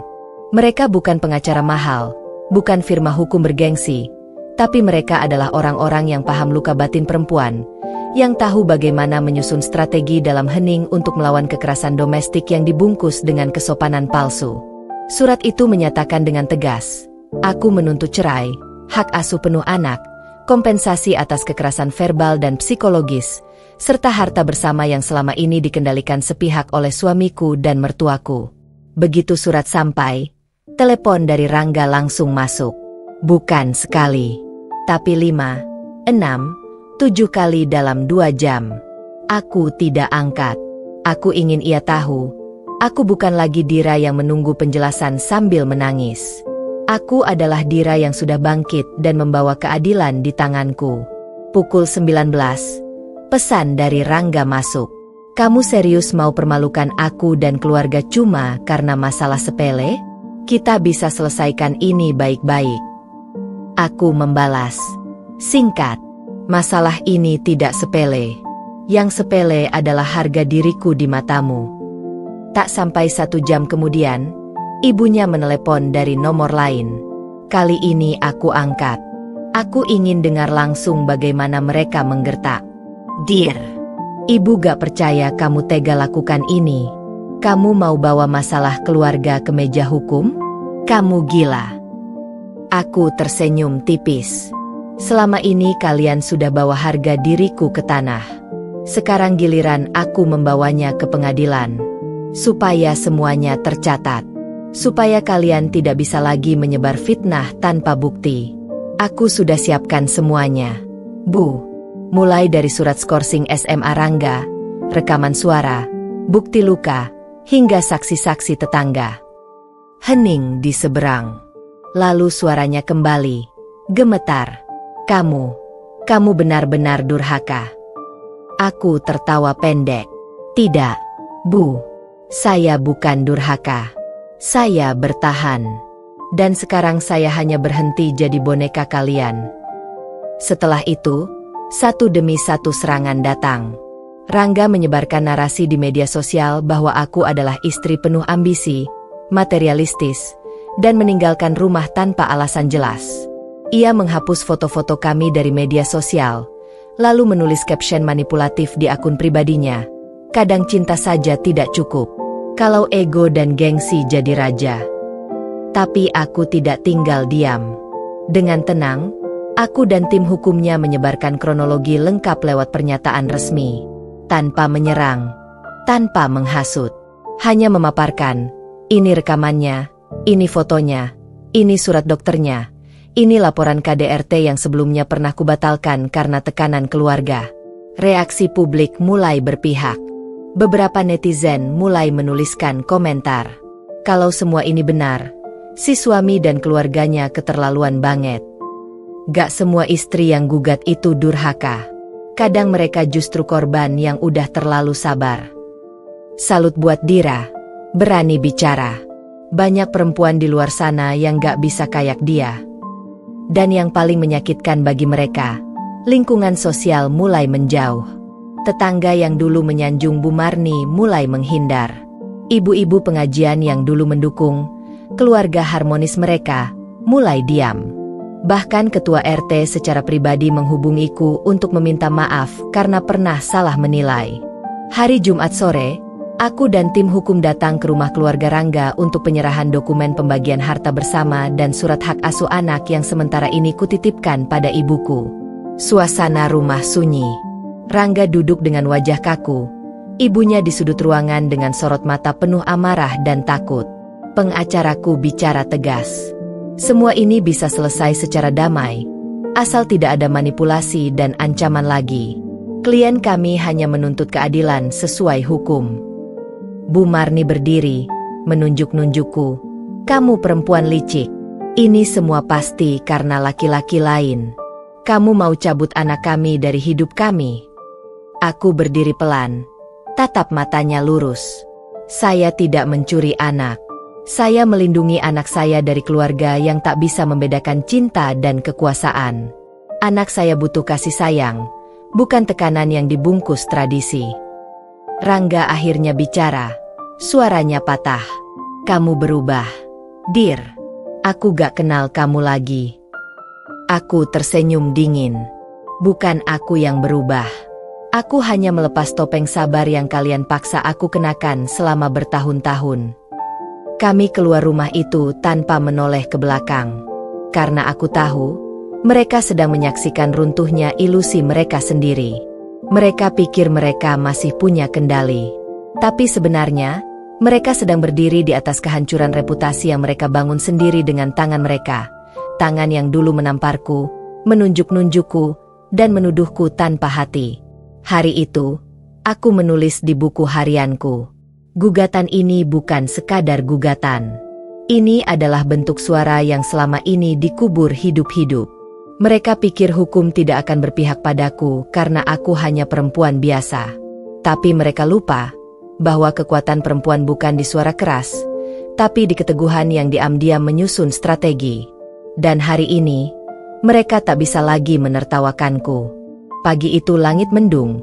Seolah semesta ikut mengawal langkahku menuju pengadilan agama yang akan menjadi saksi dari babak baru dalam hidupku. Aku datang bersama tim kuasa hukum, mengenakan gamis sederhana berwarna krem dan jilbab biru tua. Wajahku tenang tapi hatiku berkecamuk. Di tangan kananku, ku genggam erat map berisi berkas-berkas, rekaman, dokumen medis, dan kronologi yang telah kususun selama berbulan-bulan dengan teliti. Ini bukan sekadar sidang perceraian. Ini adalah pengadilan kebenaran. Ini adalah panggung keadilan tempat semua luka yang kutelan selama bertahun-tahun akan bersuara. Di sisi lain ruangan, Rangga duduk berdampingan dengan ibunya dan seorang pengacara mahal yang mereka sewa secara mendadak. Wajahnya pucat, bola matanya cekung, tubuhnya seperti menyusut. Bukan karena rindu, bukan karena penyesalan, tapi karena takut kehilangan nama baik yang selama ini mereka lindungi dengan kebohongan. Hakim memulai sidang dengan mengetuk palu, membacakan identitas dan maksud permohonan cerai.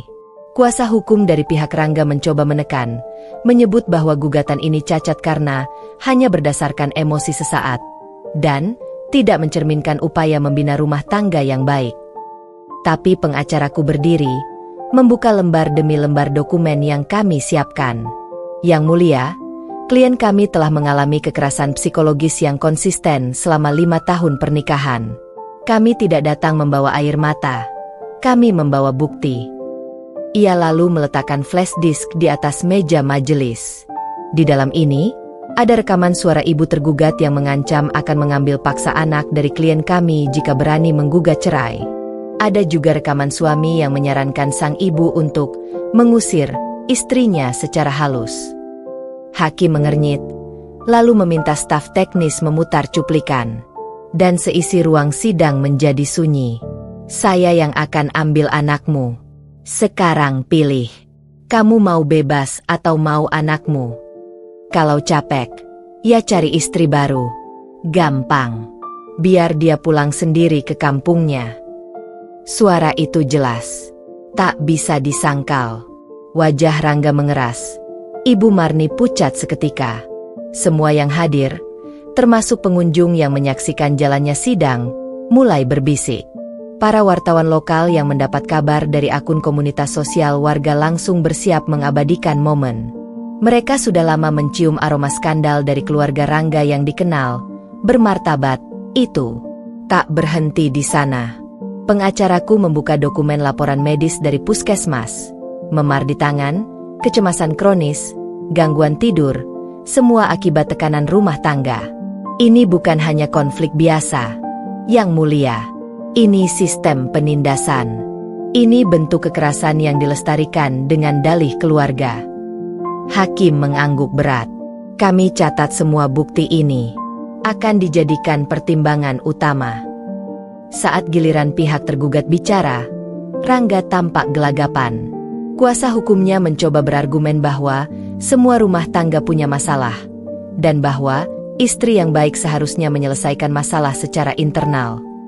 Tapi hakim memotong dengan suara tegas. Jika masalahnya adalah kekerasan, maka tempat penyelesaiannya adalah pengadilan, bukan ruang makan. Bukan di balik pintu yang ditutup dengan adat dan norma palsu. Tiba-tiba Ibu Marni berdiri.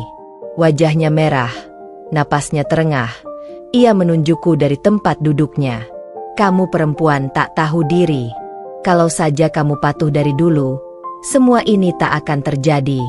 Kau bongkar aib keluarga sendiri. Kau. Petugas langsung meminta ia duduk kembali. Hakim mengangkat tangan. Jika ibu tidak bisa menahan diri, sidang akan kami skors dan ibu dikeluarkan dari ruang pengadilan. Aku hanya menatapnya, datar, tanpa dendam. Karena aku tahu, kemarahannya lahir dari rasa takut. Takut bahwa semua topeng itu akan runtuh satu persatu, disaksikan oleh orang-orang yang dulu mereka tipu. Sidang hari itu berakhir dengan keputusan sementara. Pengadilan menetapkan hak asuh anak berada di bawah perlindungan ibunya, Dira, sambil menunggu proses lanjutan. Dan berdasarkan bukti awal, permintaan cerai dinyatakan sah dan dapat dilanjutkan ke tahap pemutusan. Saat keluar dari ruang sidang, wartawan mendekatiku. Mikrofon diarahkan. Kamera menyala. Bu Dira, apakah Anda punya pesan untuk perempuan lain yang mungkin mengalami hal serupa? Aku menarik napas, lalu berkata mantap. Jangan pernah biarkan dirimu hidup dalam rumah yang mematikan harga dirimu. Jangan diam jika mulutmu bisa bicara. Jangan takut kalau kamu tahu kamu benar. Karena kebenaran, sesakit apapun jalannya, tetap lebih baik daripada hidup dalam kepalsuan. Hari itu namaku viral. Tapi bukan sebagai wanita penggugat. Bukan sebagai istri durhaka. Tapi sebagai perempuan yang berani mengakhiri lingkaran sakit yang diwariskan turun-temurun dalam kedok keharmonisan keluarga. Di malam yang sunyi, aku duduk di balkon kecil apartemenku. Cahaya rembulan temaram, dan angin berhembus lembut seolah berkata, "Kamu sudah sejauh ini. Jangan berhenti." Aku tulis di buku harian. Hari ini mereka duduk di hadapan hukum. Bukan aku yang tunduk, tapi mereka yang terpaksa menundukkan kepala. Aku tidak bangga atas kehancuran mereka, tapi aku bangga karena aku tidak lagi membiarkan diriku dihancurkan. Ini belum akhir, tapi hari ini, aku menang. Sejak sidang hari itu, hidupku tidak kembali seperti dulu, dan aku bersyukur untuk itu. Aku tidak lagi tinggal di rumah yang mengunci harga diriku. Aku tidak lagi berdiri di dapur dengan mata sembab dan suara hati yang tenggelam. Kini aku bangun pagi dengan semangat baru. Bukan semangat untuk menyenangkan orang lain, tapi semangat untuk menghargai diriku sendiri, dan membuktikan bahwa perempuan yang dilecehkan, direndahkan, dan ditindas secara sistematis bisa bangkit dan menata hidup dari serpihan yang tersisa. Langkah pertamaku adalah kembali menata ekonomi. Dengan dukungan tim hukum dan Yayasan Perlindungan Perempuan yang sebelumnya membantuku diam-diam, aku mulai membuka jasa desain interior online, sesuatu yang dulu hanya menjadi hobi kecil saat aku berusaha melarikan diri dari tekanan rumah tangga. Tak kusangka, banyak klien dari media sosial yang tertarik. Dari satu proyek, menjadi 2, 3, lalu berkembang. Dalam 2 bulan, aku sudah punya cukup klien tetap dan 1 asisten lepas. Apartemen kecilku kini berubah jadi ruang kerja kreatif. Dinding penuh sketsa, rak-rak penuh katalog. Tapi yang paling penting, ada 1 sudut tempatku menaruh foto anakku. Foto yang selalu kuletakkan dekat jendela, tempat cahaya pagi menyentuh wajahnya, seolah memberi restu untuk setiap langkahku. Sementara aku naik, keluarga Rangga jatuh bebas. Bisnis kecil ibunya yang dulu dikelola dari rumah, sebuah toko kue dan catering langganan ibu-ibu komplek, mulai ditinggalkan satu persatu. Berawal dari desas-desus, berkembang menjadi boikot halus. Banyak yang pura-pura sibuk saat ditawari catering. Banyak yang tidak membalas pesan promosi. Dan beberapa bahkan terang-terangan menyatakan enggan berurusan dengan keluarga yang suka memperlakukan menantunya seperti budak. Bu Marni murka. Ia menuduhku menyebar kebencian, tapi ia tak bisa membantah semua yang terjadi adalah buah dari kesombongan dan kekejamannya sendiri. Akunnya di media sosial yang dulu penuh foto-foto keluarga harmonis, kini kosong. Terakhir kulihat, ia membuat unggahan menyentuh. Kadang orang baik pun bisa difitnah jahat, tapi Tuhan tahu yang sebenarnya. Komentarnya penuh kritik. Ibu yang dulu bilang menantu itu harus patuh kayak babu. Karma cepat ya, Bu. Kasihan anaknya, kena dampak ulah ibunya sendiri. Belajar diam, Bu. Aibmu kebuka sendiri kok. Gak usah nyalahin orang. Sedangkan Rangga, tak jauh beda. Ia mulai kehilangan banyak klien sebagai konsultan teknik karena kabar rumah tangganya tersebar luas. Beberapa perusahaan bahkan ragu bekerja sama setelah kasus kekerasan domestik itu muncul di surat kabar. Satu persatu pekerjaan lepasnya menghilang. Rekan bisnis menghindar. Teman-teman mulai menjauh. Bahkan akun media sosialnya tak aktif lagi sejak hari sidang kedua, karena setiap unggahannya selalu dibanjiri pertanyaan, ejekan, dan sindiran. Yang lebih menyakitkan, ia tahu bahwa semua itu bukan karena aku menyerangnya secara langsung, tapi karena kebenaran yang selama ini mereka sembunyikan akhirnya bicara sendiri di depan publik. Dan saat keluarga mereka runtuh, aku justru semakin kuat.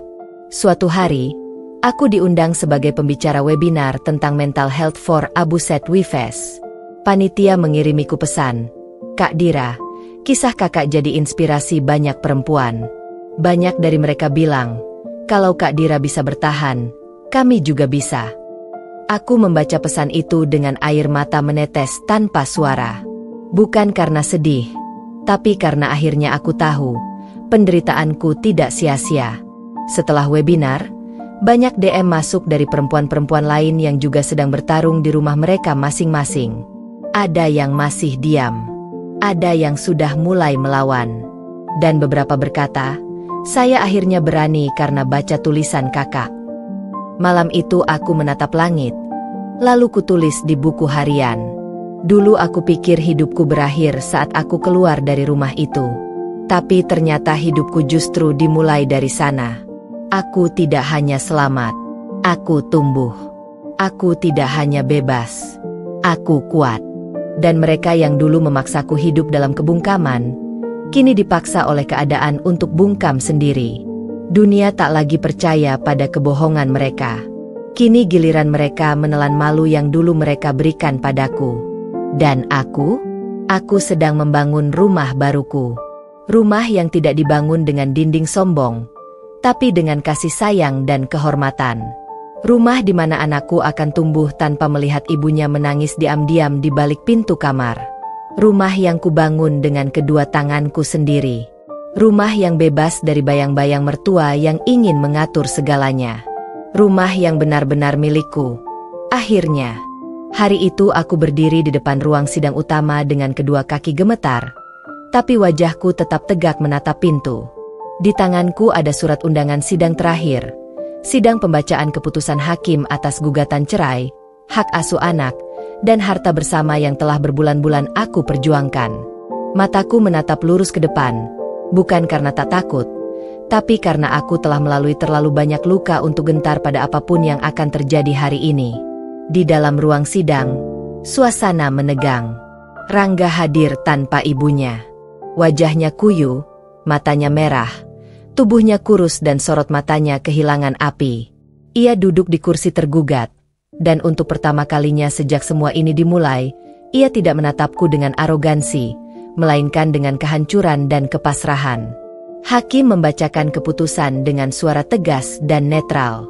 Maka dengan ini, berdasarkan bukti-bukti yang kuat, kesaksian yang telah disampaikan, serta fakta-fakta lapangan yang tidak terbantahkan, majelis hakim memutuskan menerima gugatan penggugat secara keseluruhan, memberikan hak asuh penuh kepada penggugat atas anak bersama, menyatakan bahwa rumah tinggal dan kendaraan utama adalah bagian dari harta Gonogini dan dialihkan kepada penggugat sebagai kompensasi, dan menyatakan bahwa pernikahan antara penggugat dan tergugat resmi berakhir mulai hari ini. Suasana hening. Aku menunduk sejenak. Air mata menetes, bukan karena sedih, tapi karena akhirnya aku bebas. Tak ada sorak-sorai, tak ada tepuk tangan, tapi di dalam dadaku ada ledakan kemenangan yang tidak bisa dijelaskan dengan kata-kata. Semua luka, semua pengorbanan, semua kesabaran yang dulu tak dianggap, hari ini mendapat pengakuan dari hukum dan semesta. Rangga menatapku ketika aku melangkah keluar. "Dir, aku salah. Tapi apa kamu benar-benar akan meninggalkan semua ini begitu saja? Kita dulu pernah saling cinta." Aku berhenti, menoleh dengan senyum penuh tenang. "Kita dulu saling cinta, Rangga. Tapi aku sendirian yang bertahan. Kamu dan ibumu yang menguburnya hidup-hidup. Jadi tidak, aku tidak meninggalkan ini begitu saja. Aku meninggalkan ini karena aku berhak bahagia, dan kamu bukan rumah yang bisa memberikannya." Aku berjalan keluar gedung pengadilan, melangkah ringan seperti pertama kali aku bisa bernapas setelah sekian lama tercekik dalam aturan, tudingan, dan tekanan yang tak pernah memberi ruang bagi harga diriku. Dan saat aku membuka ponsel, ada satu pesan masuk dari nama yang sudah lama kulupakan. "Dira, aku baca semuanya. Aku bangga padamu. Kamu kuat. Jika kamu ingin mulai lagi, bahkan dari nol, aku akan ada di sini." Namanya Arfan, teman masa kuliahku, lelaki yang dulu diam-diam mencintaiku, tapi kalah cepat dari Rangga. Dia yang dulu pernah bilang, "Kalau kamu salah pilih, aku akan tetap jadi orang pertama yang mau berdiri di belakangmu." Awalnya aku hanya tersenyum, tapi tak lama, dia benar-benar datang. Berdiri di depan apartemenku dengan wajah canggung tapi tulus. "Maaf aku tiba-tiba muncul, tapi kamu gak sendiri, Dir." Hari-hari setelah itu berubah. Tidak drastis, tidak seperti dongeng, tapi perlahan, aku belajar bahwa luka bisa sembuh jika disirami oleh ketulusan yang nyata. Arfan tak pernah memaksaku untuk membuka hati seketika. Ia hanya hadir, membantuku mengurus anakku, mengajakku tertawa. Dan yang paling penting, ia selalu bilang, "Kalau kamu gak percaya siapapun lagi, aku gak akan paksa. Tapi aku akan terus di sini, sebagai teman, pelindung, atau apapun yang kamu butuh." Di sisi lain, keluarga Rangga makin tenggelam dalam kehancuran. Bu Marni kehilangan semua pelanggan. Nama mereka di lingkungan sosial tercoret. Bahkan ketua RT mengganti pengurus PKK dan tak lagi mengundangnya. Rangga mulai menjual barang-barang pribadi untuk bertahan hidup. Dan aku dengar dari teman lama, ia bahkan melamar pekerjaan di tempat kecil dengan gaji pas-pasan. Yang paling menyakitkan bagi mereka, foto-foto kebahagiaanku bersama anakku mulai beredar. Senyum anakku saat ulang tahunnya. Aku dan Arfan yang berdiri berdampingan di acara komunitas. Dan kabar bahwa aku akan menjadi pembicara nasional dalam forum perlindungan perempuan tingkat provinsi. Bu Marni pernah mencoba menghubungiku. "Dir, Ibu mohon, izinkan kami ketemu cucu kami." Tapi aku hanya menjawab, "Anak saya berhak tahu siapa yang menyakiti ibunya. Jika nanti ia dewasa dan memutuskan sendiri, saya akan hormati. Tapi hari ini, tidak, Bu. Ibu sudah cukup menghancurkan saya." Tidak akan saya biarkan menghancurkan anak saya juga. Malam itu aku duduk bersama Arfan dan anakku di ruang kecil kami. Tidak mewah, tidak glamor, tapi penuh tawa, penuh ketulusan.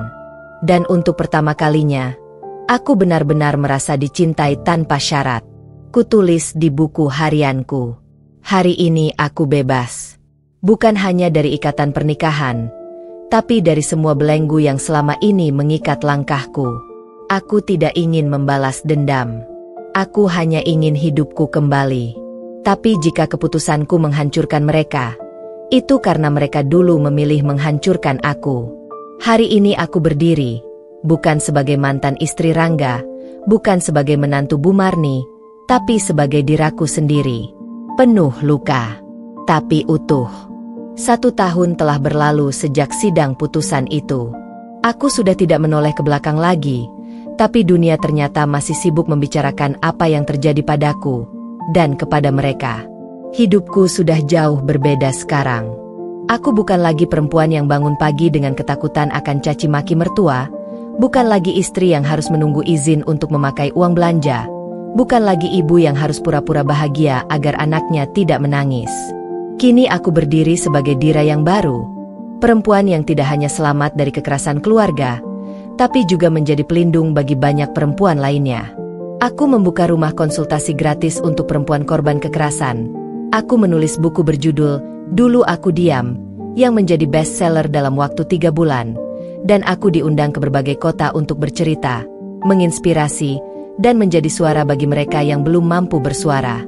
Di setiap panggung, aku tidak hanya berbagi cerita. Aku membuka mata orang-orang bahwa toksisitas keluarga tidak selalu tampak dalam bentuk luka fisik. Kadang ia berupa aturan yang menekan, kata-kata yang melemahkan, dan budaya diam yang dilestarikan atas nama norma. Dan setiap kali aku selesai bicara, ratusan perempuan menghampiri, memelukku, menangis, dan berkata, "Kak Dira, aku juga pernah di sana." Sementara aku menguatkan diri dan sesama, keluarga Rangga semakin larut dalam kehancuran yang mereka buat sendiri. Rangga kini bekerja sebagai teknisi freelance, tanpa kantor tetap, tanpa teman bisnis yang dulu mengaguminya. Ia hidup berpindah dari satu kontrakan ke kontrakan lain, memulai dari nol, tanpa kehadiran ibunya yang dulu begitu dominan, karena Bu Marni kini mengalami depresi berat. Kehilangan bisnis, ditinggal pelanggan, dijauhi lingkungan, dan dijatuhi status sosial sebagai ibu mertua yang menindas menantunya sampai bercerai. Satu-satunya orang yang tersisa di sekeliling mereka hanyalah penyesalan. Tapi itu datang terlambat.